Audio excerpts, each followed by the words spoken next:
Watu watano wamefariki dunia katika shambulio la kutisha la mtu mwenye silaha lililotokea katika kituo cha Kiislamu cha Islamic Center of San Diego katika jiji la San Diego, jimbo la California, Marekani, tukio ambalo limeacha majonzi makubwa, taharuki na maswali mengi kuhusu usalama wa maeneo ya ibada nchini humo.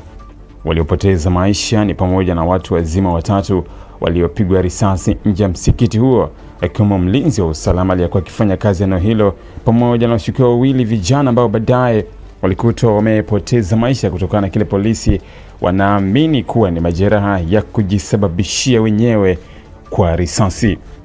Mashambulizi hayo yalitokea siku ya Jumatatu, Mei 18 mwaka 2026, na kwa mujibu wa taarifa za awali kutoka kwa polisi, yalizua hali ya hofu kutoka ndani na nje ya msikiti huo ambao ni moja ya vituo muhimu vya Kiislamu katika eneo la San Diego.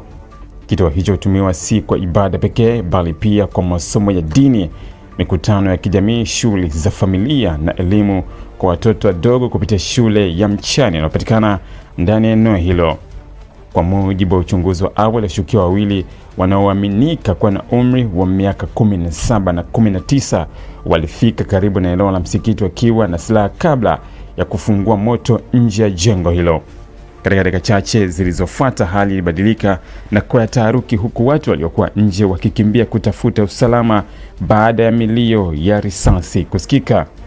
Watu watatu wazima walipigwa risasi na kuuawa, akiwemo mlinzi wa usalama wa msikiti ambaye inaelezwa alijaribu kuingilia kati ili kuwalinda waumini waliokuwa eneo hilo.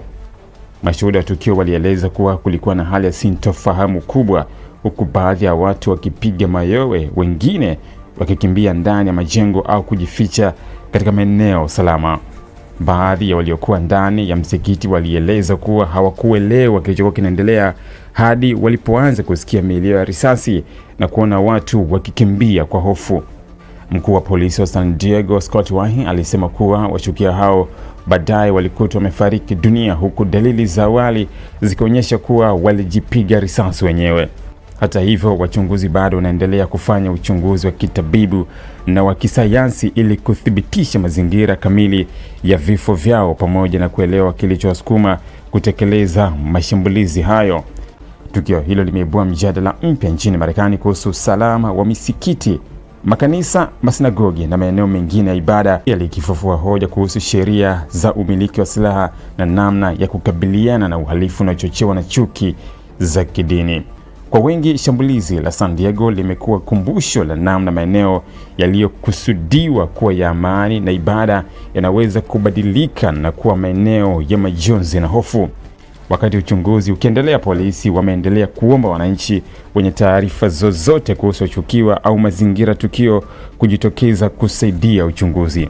Jamii ya Kiislamu ya San Diego kwa upande wake imeanza kukusanyika kwa maombi na shughuli za faraja, huku wakijaribu kuponya majeraha ya tukio ambalo wengi wameelezea kama moja siku za kuhuzunisha zaidi kwa kuikumba jamii hiyo. Ili kuwa mwanafamilia bora wa Global TV, usisahau kusubscribe, like, kushare na kucomment. Baada ya kusubscribe, bonyeza alama ya kengele ili kupata taarifa kwa kila video inayopanda Global TV Online.